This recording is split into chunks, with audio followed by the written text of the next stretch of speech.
आइए अब हम लोग, जैसा आप लोगों ने टाइटल में देखा है कि मनी बिल क्या है, इसके बारे में जानने का प्रयास करेंगे।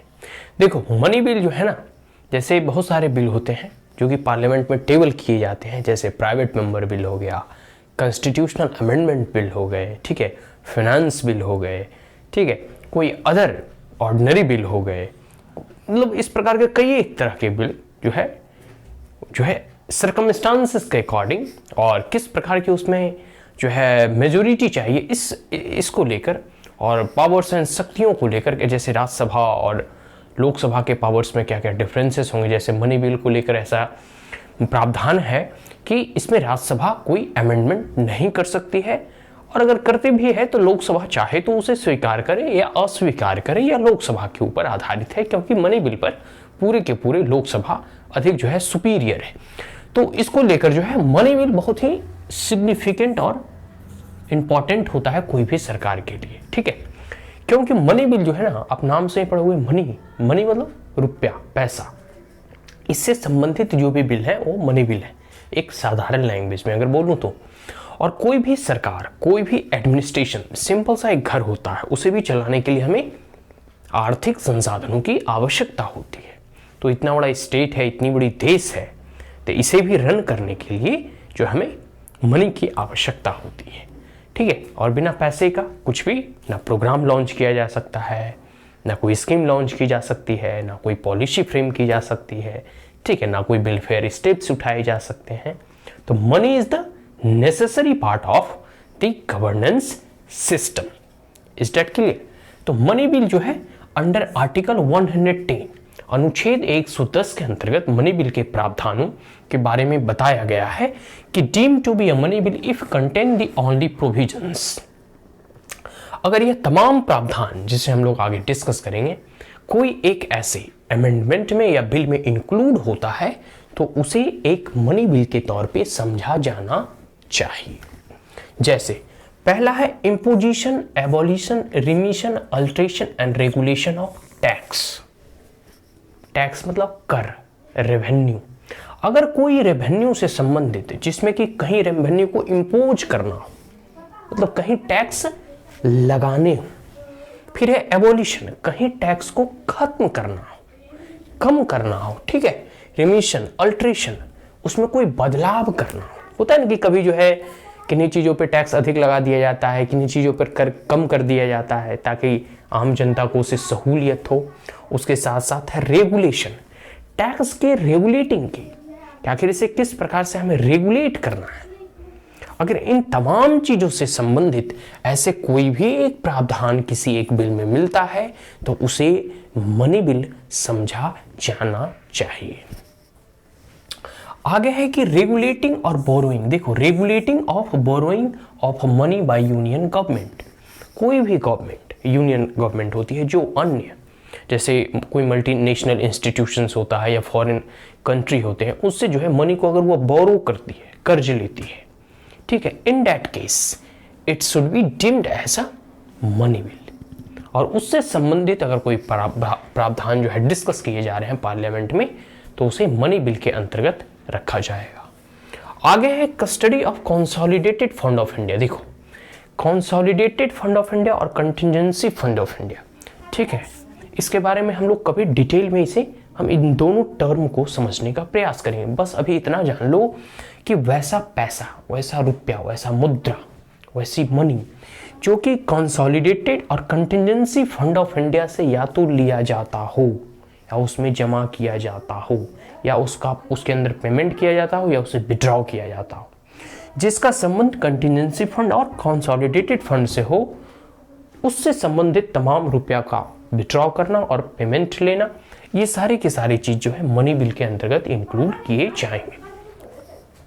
आगे है appropriation of money out of the consolidated fund of India. और कंसोलिडेटेड फंड ऑफ इंडिया से जो भी मनी एप्रोप्रिएट किए जाएंगे वह भी मनी बिल के अंतर्गत आएगा। आगे है डिक्लेरेशन ऑफ एनी एक्सपेंडिचर। देखो, सरकार चलाने में मैंने पहले ही बताया खर्च होता है, तो कोई भी ऐसा डिक्लेरेशन, ऐसी घोषणा जो कि इसके एक्सपेंडिचर चार्ज करता है कंसोलिडेटेड फंड ऑफ इंडिया से, मतलब सरकार कुछ भी अगर व्यय करना चाहती हो, खर्च करना चाहती हो और वह कंसोलिडेटेड फंड ऑफ इंडिया से अधिग्रहित कर रही हो, उस परिस्थिति में इसे मनी बिल का नाम दिया जाएगा। Is that clear? And receipt of money on account of consolidated fund India custody audit account of union and state. देखो, कहीं से भी मनी को अगर रिसीप्ट किया जा रहा है कर की व्यवस्था में, जैसे टैक्स सरकार को जाता है तो कहीं तो जाता हो, तो अगर वो कंसोलिडेटेड फंड ऑफ इंडिया के अकाउंट में जा रहा है और तो वह मनी बिल के रूप में जाना जाएगा। और इसके साथ साथ अगर इसकी कस्टडी से संबंधित हो, कोई नियम बन रहा हो, इसके ऑडिट से संबंधित कोई नियम बन रहा हो, in that case it also be deemed as a money bill. ठीक है, तो इन तमाम जो है प्रावधान अगर किसी एक बिल में जब बिल टेबल होती है तो उसमें अगर इंक्लूड होते हैं तो वह मनी बिल के रूप में जाना जाएगा। और सबसे महत्वपूर्ण यह है कि अल्टीमेट फैसला जो है स्पीकर के हाथों में होता है। स्पीकर जिस बिल को मनी बिल कह देंगे वो फाइनल होगा और उसे कोई भी चैलेंज नहीं किया जा सकता, कोर्ट में भी नहीं। फॉर एग्जाम्पल, जैसे एक आया था आधार बिल, ठीक है, आधार से संबंधित एक बिल आया था जिसे सरकार ने मनी बिल के तौर पे पारित करवाया। अपोजिशन ने कहा कि ये मनी बिल कैसे है, तो सरकार ने कहा क्योंकि हम इससे जब वेलफेयर स्कीम हम लेते हैं तो डायरेक्ट बेनिफिट ट्रांसफर के जरिए हम आधार को अटैच करके देते हैं ताकि इससे धोखाधड़ी ना हो। जैसे हम पब्लिक डिस्ट्रीब्यूशन के अंतर्गत जो है कोई सब्सिडी प्रोवाइड कर रहे हैं तो हम कोई भी पब्लिक जो है जो आम जनता है, सिटीजन है, उसका हम आधार उससे लिंक करेंगे ताकि कोई फॉर्जरी राशन कार्ड वगैरह से बचा जा सके। या कहीं भी किसानों को अगर कोई कह सकते हैं मुआवजा देना हो या सरकार की नीतियों में जिसमें डायरेक्ट बेनिफिट ट्रांसफर यूज किए जा रहे हैं, जैसे उज्ज्वला योजना हो या फिर गैस की सब्सिडी प्रोवाइड करानी हो, कहीं भी अगर हम उसे आधार से लिंक करके इसलिए कर रहे हैं ताकि उसमें फॉर्जरी और कह सकते हैं एक प्रकार का जो लीकेज होता था, जो करप्शन होता था, उसे रोका जा सके। और क्योंकि यह सरकार के द्वारा पैसे दिए जाते हैं उसमें यूज हो रहा है इसलिए यह मनी बिल हो गया। तो इसका अल्टीमेट फैसला जो है स्पीकर करते हैं। Is that clear? आगे है कि कौन से ऐसे बिल होंगे जो मनी बिल नहीं कहलाएगा, यह भी जान लेना आवश्यक है। कभी कभी जो होते हैं ना, डॉक्टर सलाह देते हैं कि भाई ये मेडिसिन आपको या फिर ये चीजें आपको करना है, तो कभी कभी वह यह भी करते हैं कि किन किन चीजों से आपको वर्जित रखना है। ठीक उसी प्रकार किन किन प्रावधानों को आप मनी बिल नहीं समझा जाएगा। जैसे देखो, नॉट मनी बिल, ये सब मनी बिल नहीं है। वो जैसे किसी के ऊपर फाइन इंपोज किया जाए, जैसे आप ट्रैफिक सिग्नल को तोड़ते हैं तो उससे कोई संबंधित अगर कानून है, कोई पेनल्टीज आप पर लगती है, चाहे कोर्ट के द्वारा, न्यायालय के द्वारा, पुलिस के द्वारा, किसी के भी द्वारा, अगर सरकारी मतलब कार्यक्रमों में अगर किसी भी प्रकार का आपके ऊपर पेनल्टी लगता है तो उस परिस्थिति में उसे मनी बिल नहीं समझा जाएगा। आगे है लाइसेंस फी।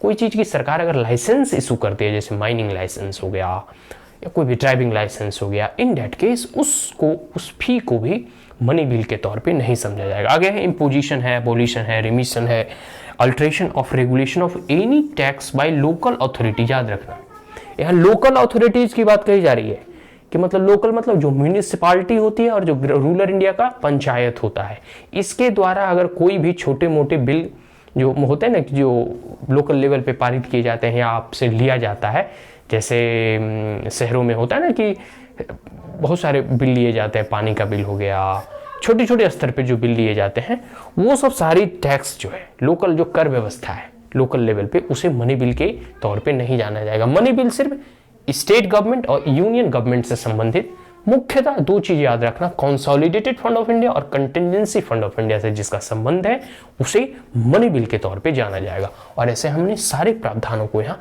जिक्र कर दिया है। ठीक है, क्लियर हो गया मनी बिल किसे कहते हैं। सबसे बड़ी बात इसमें है कि मनी बिल में जो है ना, मुख्यतः रोल होता है जो रूलिंग पार्टी होती है सरकार की और लोकसभा की। राज्यसभा में इसका कोई चारा नहीं चलता। राज्यसभा चाहे तो विद इन 14 डेज इसमें कुछ रिकमेंडेशन कर सकती है, कुछ अमेंडमेंट कर सकती है, बट द अल्टीमेट जो है वो पावर और अथॉरिटी वो लोकसभा के पास है कि मनी बिल को चाहे तो राज्यसभा के दिए गए सुझावों को एक्सेप्ट करे और रिजेक्ट करे। ठीक है, दूसरी बात है कि मनी बिल के ऊपर डिसीजन लेने का पूरा प्रावधान स्पीकर को है। स्पीकर के डिसीजन को कि वो मनी बिल है या नहीं कोई चैलेंज नहीं कर सकता। और तीसरा कि मनी बिल सिर्फ और सिर्फ लोकसभा में शुरू किया जा सकता है। ऐसे जितने भी बिल होते हैं उसे या तो राज्यसभा में भी इनिशिएट किए जा सकते हैं या लोकसभा में भी, लेकिन मनी बिल सिर्फ और सिर्फ राज्यसभा में ही उसका इनिशिएशन होता है, उसका प्रारंभ होता है, ठीक है, वो टेबल होती है। Is that clear? और मनी बिल में चौथा कि राष्ट्रपति इसमें हस्ताक्षर करेंगे ही, इसमें डिले नहीं करेंगे सस्पेंसिव वीटो के जरिए। Is that clear? So these are the important fact. मैंने 4 फैक्ट आपको बता दिया और मनी बिल क्या है इसके बारे में बता दिया, ठीक है। कौन सा मनी बिल नहीं होगा जो कि लोकल अथॉरिटी के द्वारा चार्ज किया जाएगा एज ए टैक्स के रूप में, ठीक है, बाकी आप देख लेना। So that's all. If you are the first time on my channel, then like it, share it, as well as subscribe it. Also press the bell icon. And if there were any queries, comments, suggestion, advice, you may comment in the comment box. Thank you once again. Have a great day.